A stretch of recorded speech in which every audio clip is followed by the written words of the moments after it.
Boa tarde, meus amigos e amigas. Saúdo a divina presença na existência de cada um e cada uma de vocês. Meu pai mora lá no alto eu me sinto bem. Meu pai mora lá no alto eu me sinto bem. Do alto eu vejo quem passa, do alto eu vejo quem vem, do alto eu vejo quem passa, do alto eu vejo quem vem. Meu pai mora lá no alto eu me sinto bem. Meu pai mora lá no alto eu me sinto bem. Do alto eu vejo quem passa, do alto eu vejo quem vem, do alto eu vejo quem passa, do alto eu vejo quem vem. Venha meu irmão, venha irmão meu, venha meu irmão. Venha, irmão meu, venha trabalhar na Jurema, venha trabalhar mais eu, venha trabalhar na Jurema, venha trabalhar mais eu. Boa tarde a todos e todas, quase boa noite. Desde já, saudando, como sempre, a divina presença em nossa existência, viu? Vou dizendo aqui, tenho certa dificuldade de ler esse negócio. Meu grau não é baixinho não, é alto, viu? Então vocês me desculpem se alguma mensagem passar batido, tá certo? Mas qualquer coisa vocês me procuram aí para conversar um pouco, caso sintam interesse, sobre Jurema, sobre Umbanda, tá? Tradições indígenas do Nordeste brasileiro, enfim. No sentido de realizar esta live, hoje, recebi o chamado hoje para realizar esta live, né? Para a gente conversar um pouco sobre essas duas tradições, duas religiões, a Jurema Sagrada e a Umbanda, que se parecem bastante, né?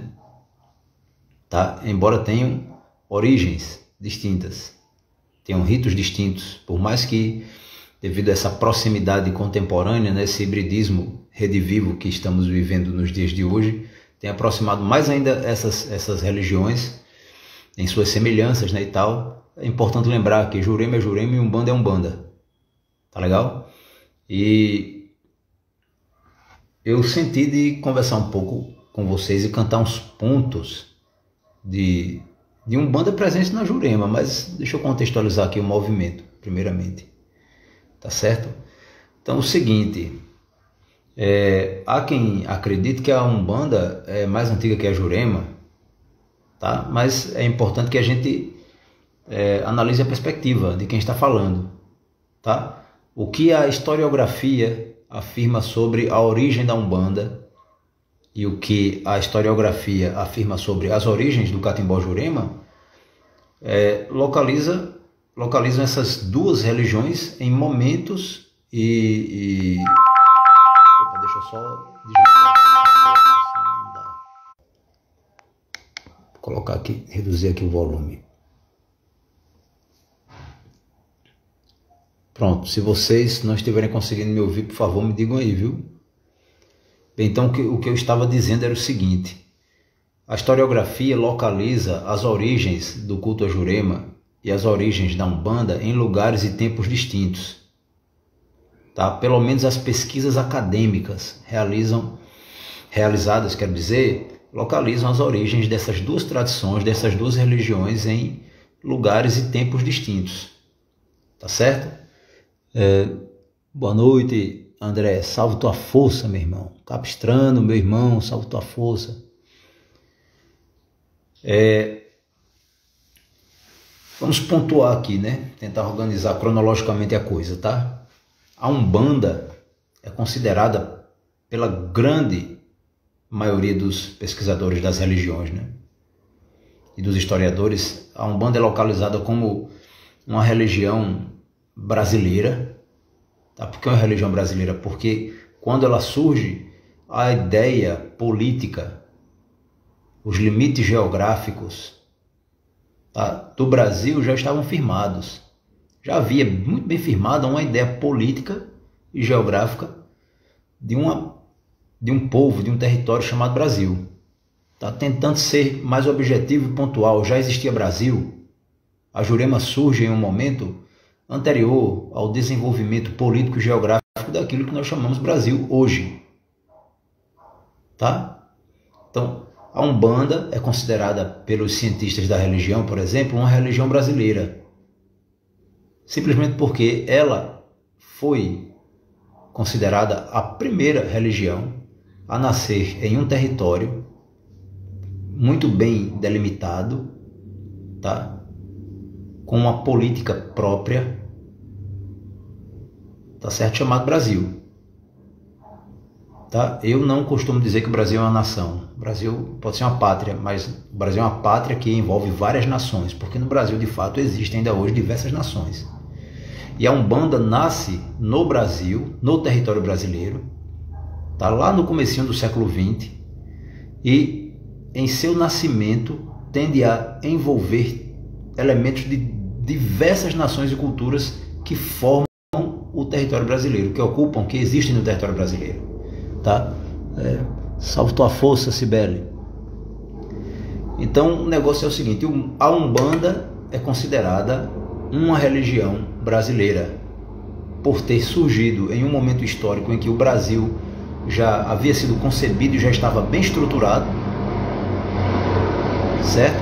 E quando a Umbanda surge e vai se desenvolvendo, ela vai abraçando, apreendendo, assimilando elementos dos vários povos que compõem o que nós chamamos de Brasil. Quais são esses povos? Povos indígenas, tá? De modo especial o povo do litoral, o povo tupi, o povo guarani, tá? Povos de diversas nações africanas, sudaneses, o povo bantu, povo jejo, povo nagô, elementos ciganos, tá certo? Enfim, a Umbanda é considerada uma religião brasileira por esses motivos, tá? Então, quem vai a um boa tarde, Maria da Paz, salve tua força. Quem vai a um terreiro de Umbanda vai se deparar com isso, uma religião híbrida. Uma religião que une, que reúne, que agrega, que de certa forma funde em um grande rito elementos de diversos grupos, de diversas etnias, diversas nações que compõem o Brasil, inclusive uma linha do Oriente. Tá? Houve um momento e lugares do território brasileiro em que os orientais estiveram presentes, trabalhadores do Japão, tá? Trabalhadores árabes, trabalhadores do Oriente Médio de origem judaica. E esse universo inteiro a gente encontra na Umbanda Cabala, a gente encontra elementos de Quimbanda, os orixás provenientes do Candomblé, ritos de defumação provenientes das pagelanças indígenas. Essa é a Umbanda, né? Cronologicamente falando, a maioria dos historiadores afirma que a Umbanda nasce em 1908, lá no comecinho do século XX, 1908. Tá? O grande anunciador da Umbanda, para a maioria dos pesquisadores, é o médium Zélio Fernandino de Moraes. Tá? Em uma sessão espírita, ele recebeu um caboclo, o caboclo das 7 encruzilhadas, né? E naquele momento a Umbanda teria sido anunciada para o mundo, apresentada ao mundo. Tá certo? Então, essa é uma explicação para a origem da Umbanda, tá certo? Que é difundida em diversos meios historiográficos, antropológicos. Os cientistas da religião, quando tocam nesse assunto, geralmente citam o Zélio como sendo o fundador da Umbanda, tá? Mas há divergências, né? O umbandista, patrono da Umbanda esotérica, Matheus Silva, inclusive eu sugiro para quem quiser conhecer a Umbanda esotérica, o Matheus Silva tem vários livros, mas esse aqui também é um dos que eu sugiro aqui, Umbanda e o Poder da Mediunidade, tá? Vale a pena dar uma estudada nesse livro. Foi justamente nesse livro do Matheus Silva que eu encontrei uma outra explicação para a origem da Umbanda, tá certo?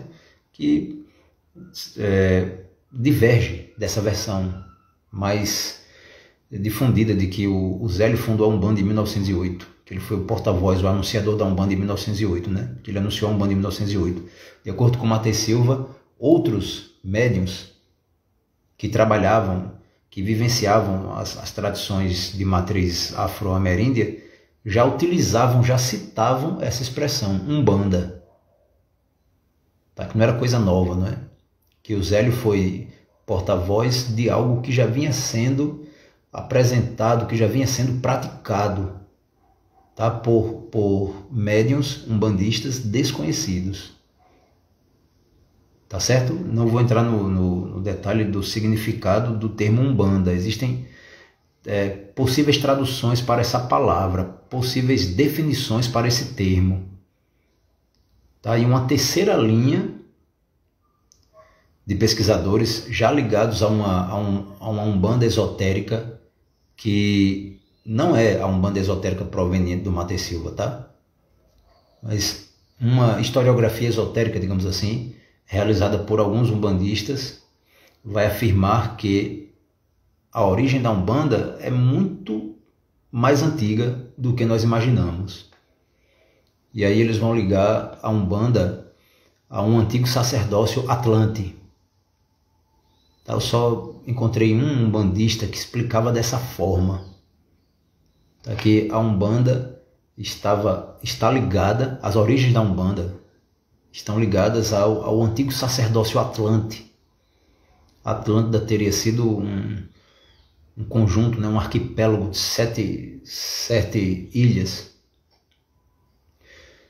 que, devido a processos diversos, foram afundando uma por uma, né? Até que a última, a ilha de Poseidon, teria existido ainda há 11.500 anos atrás, mais ou menos, né? Antes de ser tomada pelas águas, né? De Poseidon, dessa última ilha chamada Poseidon, missionários foram enviados para os diversos continentes, né? E levaram algo de uma ciência sagrada. Essa ciência vibrou muito forte no Egito, vibrou muito forte aqui no México, né? Enfim. Mas, em linhas gerais, quem seriam os umbandistas? Segundo essa perspectiva esotérica, os umbandistas de hoje seriam magos atlantes que, no passado, profanaram a ciência oculta.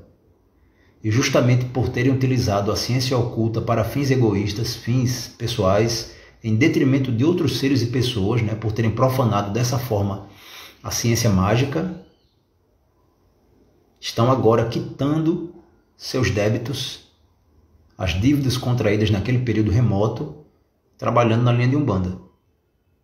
Tá? Então, resumindo esse ponto, peraí que a irmã colocou alguma coisa aqui.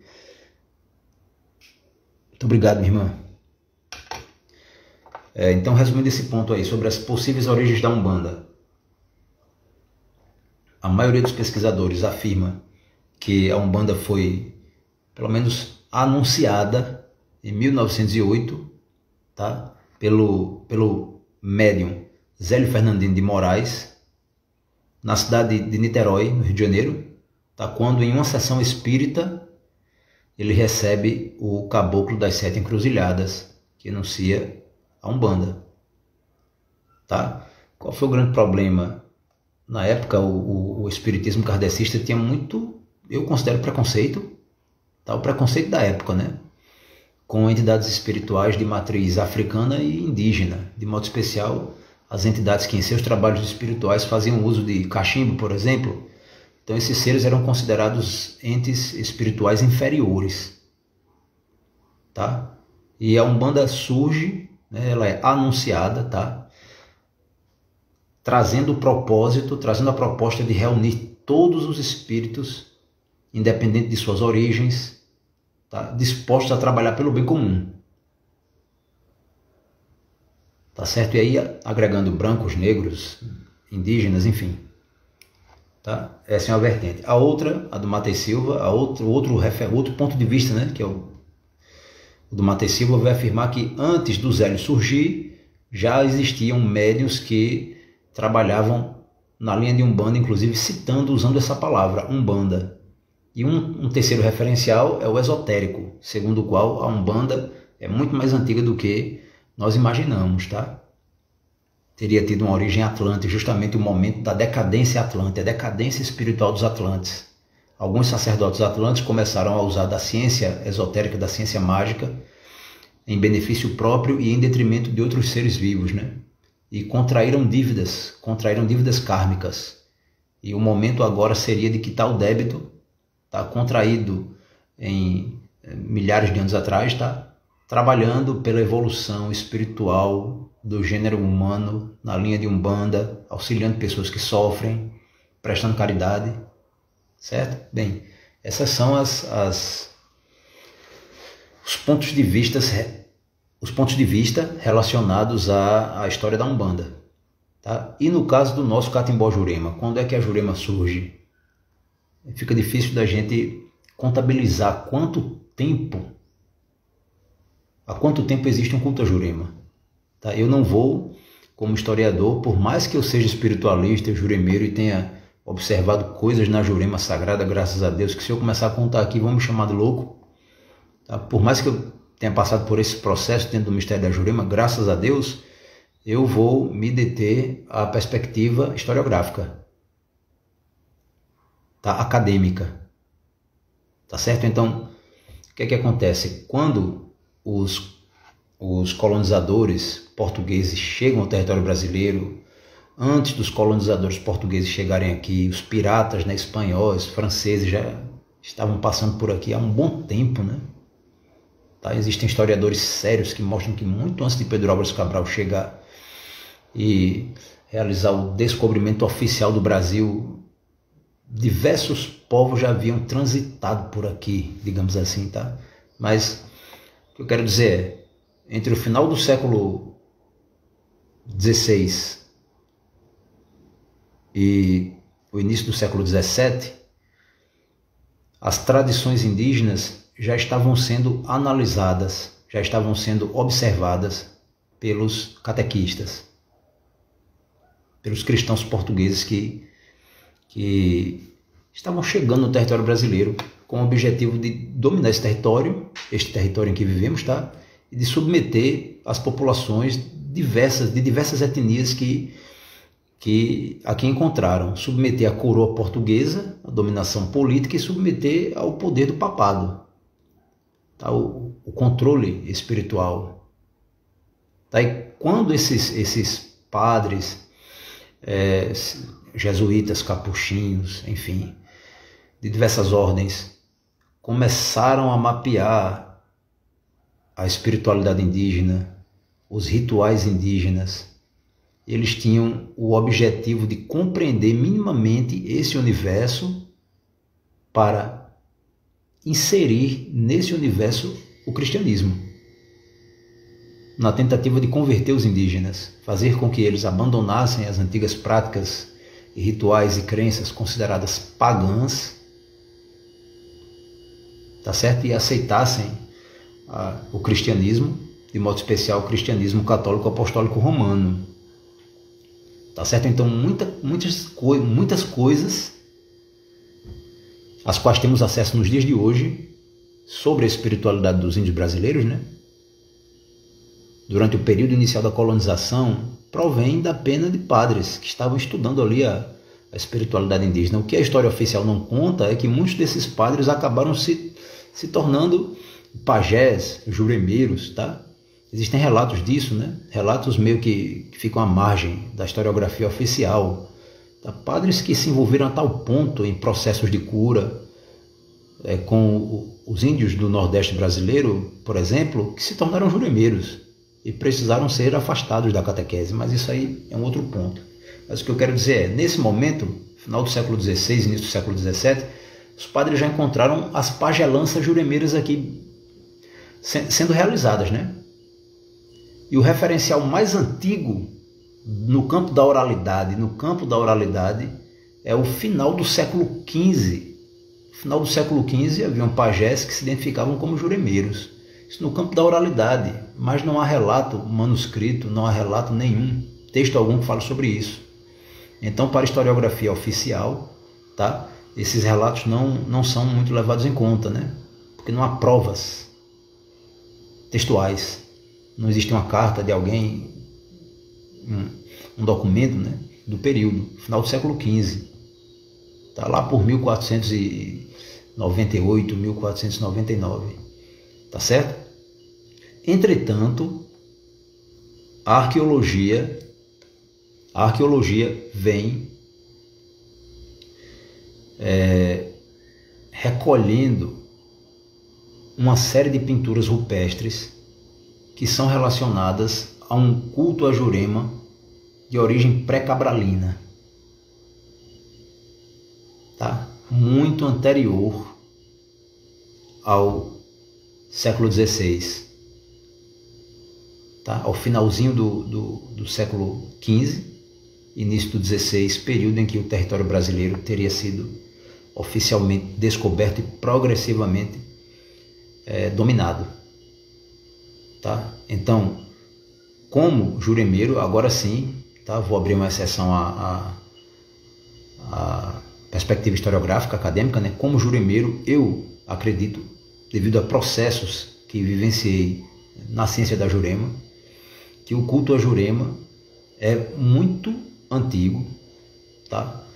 Dentro das vivências espirituais, nós interagimos com egrégoras ancestrais, tá? E tendo como base essas informações que através das vivências espirituais nós acessamos e essas provas de cunho arqueológico, tá? Eu particularmente calculo que o culto a Jurema deve ter no mínimo 3.000 anos de existência, tá? No mínimo 3.000 anos de existência, tá certo? Vamos lá. Aqui no Nordeste brasileiro, como alguns de vocês sabem, o Catimbó Jurema é uma tradição de matriz indígena nordestina. O culto se desenvolve aqui, tá? Nas áreas em que existe uma abundância desse vegetal sagrado, que é a Jurema, tá? Salve, meu irmão, salve a Jurema. E o que é que acontece? Durante muito tempo, o Catimbó Jurema foi, no Nordeste brasileiro, o principal culto realizado, mesmo que à margem da sociedade colonial. As pessoas estavam buscando sempre a cura na Jurema. Tá aí o território do Rio Grande do Norte, de modo específico, que durante o período colonial não recebeu um grande número de escravos oriundos da África, tá? Que teve boa parte dos índios que habitavam em suas terras escravizados, preservou um Catimbó Jurema muito caboclo, com poucos elementos africanos, ao contrário de regiões como Pernambuco e Bahia, por exemplo, tá? Que tinha um porto para receber escravos africanos. O Rio Grande do Norte não tinha, não teve desse porto. Um porto adequado para receber escravos oriundos de África. Então era mais econômico para os senhores de engenho, para os criadores de gado, escravizar o índio tapuia do sertão, escravizar ou entrar em acordo com os índios potiguara do litoral, tá? De modo que o Catimbó Jurema norte-riograndense mais antigo, ele é muito indígena, tá? Possui elementos judaicos porque vieram judeus para cá, elementos cabalísticos, possui muita reza forte de origem cristã, tá? Mas é muito indígena, muita encantaria, tá? Enfim. E o que é que acontece? Quando a Umbanda passa a se expandir, por volta do final da primeira metade do século XX, a Umbanda vai ganhando força no Nordeste brasileiro. Tá? Nesse mesmo período ela começa a despontar no território do Rio Grande do Norte. E a Umbanda trouxe uma coisa muito boa para os centros e terreiros, né? Daqui, a legalidade. A Umbanda trouxe essa legalidade. Tá? E muitas casas de Jurema passaram a se federar, a se ligar às federações de Umbanda. Tá? Muitas casas de Jurema começaram a buscar proteção, a buscar aparato jurídico, a buscar apoio econômico, a buscar apoio educacional, tá? Alfabetização, enfim, e se filiaram a federações de Umbanda. Tá certo? E a partir dessa proximidade, a Jurema e a Umbanda começam a interagir uma com a outra. E os terreiros de Jurema vão assimilar elementos de Umbanda, de modo especial o culto aos orixás, sagrados orixás. Assim como terreiros de Umbanda também vão assimilar elementos de Jurema. Aí a coisa ficou muito próxima uma da outra. Digamos que a Umbanda, de certa forma, deu guarida e proteção aos juremeiros. Tá? Porém, Umbanda é Umbanda, Jurema é Jurema. São tradições que funcionam, que existem independentes uma da outra. Um terreiro de Jurema pode existir durante décadas sem comungar de qualquer elemento cristão, de qualquer elemento judaico, de qualquer elemento de Umbanda, qualquer elemento kardecista. Tá? E vice-versa. Tá certo? Salve Maurício! Hoje em dia já tem federação para alegar Jurema eu não conheço aqui no Rio Grande do Norte uma federação de Jurema. Tá? Pelo menos aqui. Aqui a federação se intitula Federação de Umbanda e Candomblé. Tá? Eles nem citam a Jurema. Só no estatuto da federação é que a Jurema, o culto a Jurema e as casas de Jurema são citadas. Tá? É Federação Espírita de Umbanda e Candomblé do Rio Grande do Norte. É verdade que a Umbanda ganha força por ter um público um pouco elitizado. E isso, dependendo da região, procede sim. Quando eu comecei a divulgar a Jurema, né, a conversar com as pessoas sobre Catimbó Jurema e tal, muita gente... Pessoal, eu vou ter que encerrar aqui essa live, eu volto já, viu? Daqui a uns 10 minutinhos eu volto.